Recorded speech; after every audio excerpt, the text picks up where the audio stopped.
Alright, hello and good afternoon. My name's Andrew Wynn. This class is ISA 4220.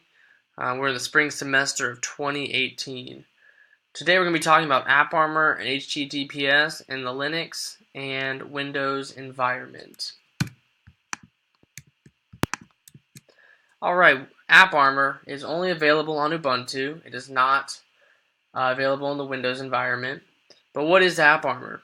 Apparmor is a Linux security model. It's also known as LSM. It uses mandatory access controls, and what a mandatory access control is, it's a security strategy that restricts the ability of individual resource owners to grant or deny access of resource objects in a file system. Another fact is Apparmor is loaded onto the kernel instead of the boot. I think this is better because it's able to see more errors from the startup instead of just when the computer is booted up. Apparmor has a couple modes. It is AA Complain, AA Enforce, AA Disable. AA Complain is used to set the enforcement mode from one or more profiles to complain mode, and this security policy is enforced. It is, well, in the security part, it is not enforced, but it accesses violations and they are logged into the system. AA Enforce is to set one or more profiles to enforce mode. This command is only relevant in conjunction with the AA Complain utility, which sets a profile to complain mode, and the AA Disable utility, which unloads and disables a profile. In this mode, the default mode for this policy looks for changes in behavior. And for the last one, AA Disable, it's used to disable one or more profiles. This command unloads the profile from the kernel, and it prevents this profile to reappear on the Apparmor startup. Yeah, let's talk about the pros to Apparmor. I know last week some people talked about SE Linux, and so I found this picture on the internet when I was doing my research, and I thought it was kind of cool just for some comparison and contrast. Just basically looking at like the type of security, the consequences, and then how easy it is to use. And so looking at Apparmor compared to SE Linux, Apparmor's path name based system, so it doesn't require labeling or relabeling to the file system, while SE Linux does attach all files. Having path names when looking at Apparmor, I think it's just easier. It's more user friendly rather than SE Linux, because if you're attaching labels to everything in SE Linux, you might not always be able to label an application, and it can confuse things and it can frustrate the user. Just looking at some consequences here. Apparmor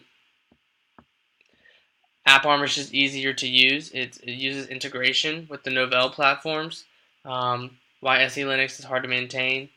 And then ease of use, Apparmor wins in that.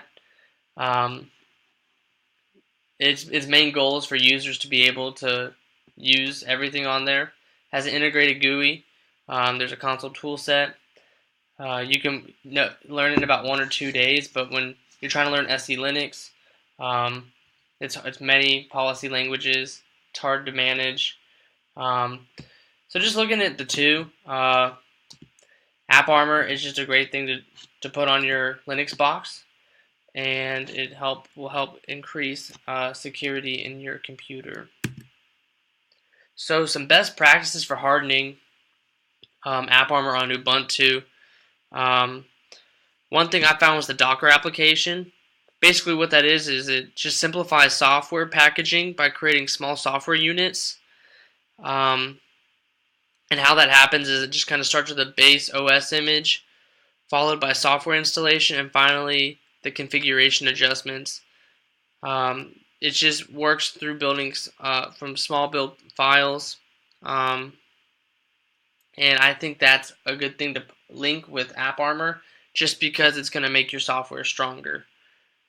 Something else is just the knowledge of your software and your system. Knowledge of software is important just because um, you always got to keep your software up to date. There's sometimes you have applications left on your computer, and if you don't update it, they become more vulnerable. There's more weaknesses to it. It can be easier to penetrate. And then just knowledge of your system. Know where everything is, because if you have an open port on an application, or you have an application you don't use anymore, having an open port is just another backdoor, just letting a attacker in, and could compromise your software.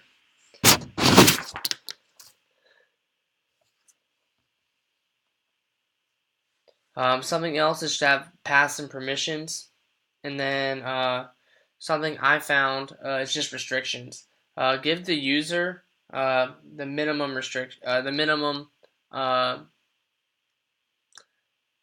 the minimum access, basically, to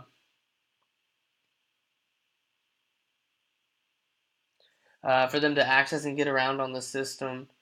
Sorry, I blinked there for a minute. um, you should have like an admin, and then maybe a guest user, and the admin should only have the root privileges. I see this is important because when you're monitoring apps, monitoring framework, um, only the admin should be able to make adjustments to that stuff. The guest or the user that does not have root privileges should not be able to have access to all these permissions. Alright, so we're going to move on to HTTPS, but we're also going to talk about HTTP for a minute, just so you guys can know the difference here. So, HTTP stands for Hypertext Transfer Protocol, and HTTPS is Hypertext Transfer Protocol with Secure. You'll know HTTP is basically your URL link, and that's not always going to be secure and unreliable.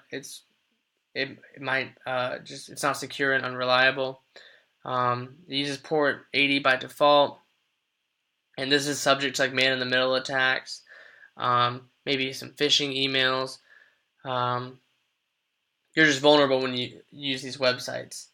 HTTPS, that is secure and reliable. It uses port 443 by default, and it helps prevent man-in-the-middle attacks and eavesdropping attacks.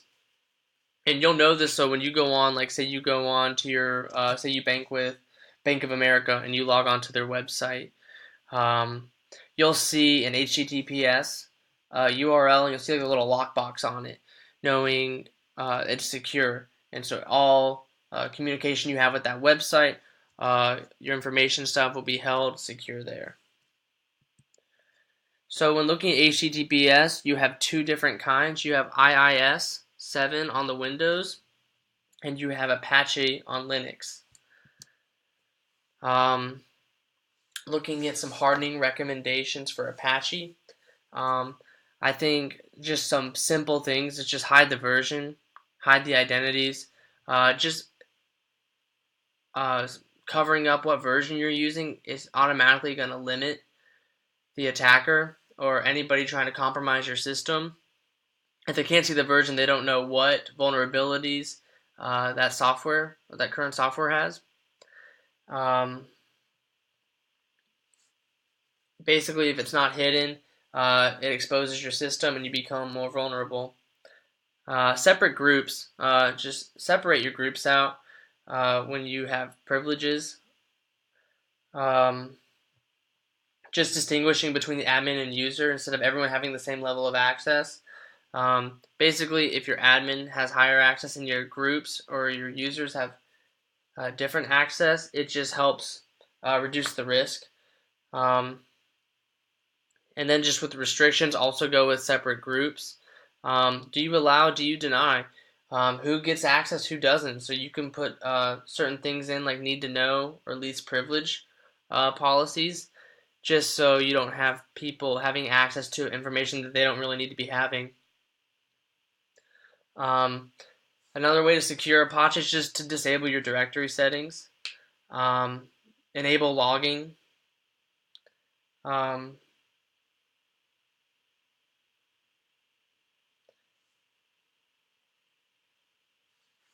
see. Oh, and two other ways you can secure Apache is mod security and mod evasive. Um, mod security, it kind of works as a firewall for web applications, and it allows the admin to monitor traffic on a real-time basis.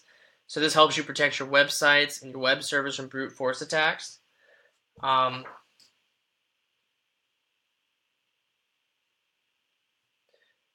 and yeah, and then non-invasive is also good, and that goes hand in hand with mod security. Um, like I said, separate groups again: admin and guest, user and group, and just restriction, the size and access to files. Those are also important. Here's some hardening recommendations I have from Microsoft. Um, make sure you install this; it's needed. Um, disable any service or applications. I talked about this earlier. Just disabling anything that you're not using, because an open port is just an open door. An open door, you can be attacked. Same with removing accounts, removing unused applications. Whatever you're not using, just don't have it open or don't have it on your computer. Just take it off, because you just don't. I mean, you just don't want your account compromised. Um, have two network interfaces.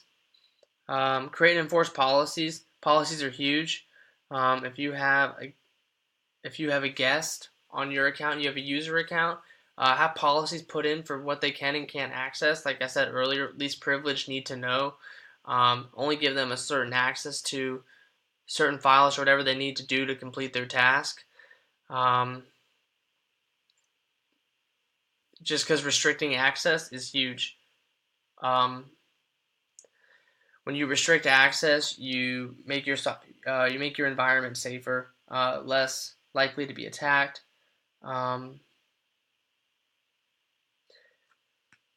disconnect servers um, that aren't being used, and then don't allow account sharing. I think the second you allow account sharing is the second that um,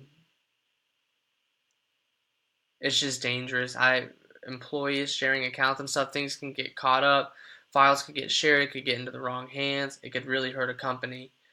And some other things for hardening, just passwords. Thinking off the top of my head right now. Um, always changing your passwords um, with having that strong firewall. Um,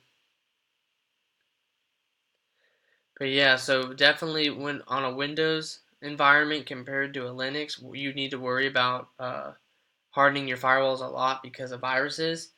Um, they're not much of a problem on Linux, but what Linux users have to look out for is social engineering emails, maybe malicious links are in there. Um, but yeah, these are some of my sources. Thank you for listening, and you guys have a great day.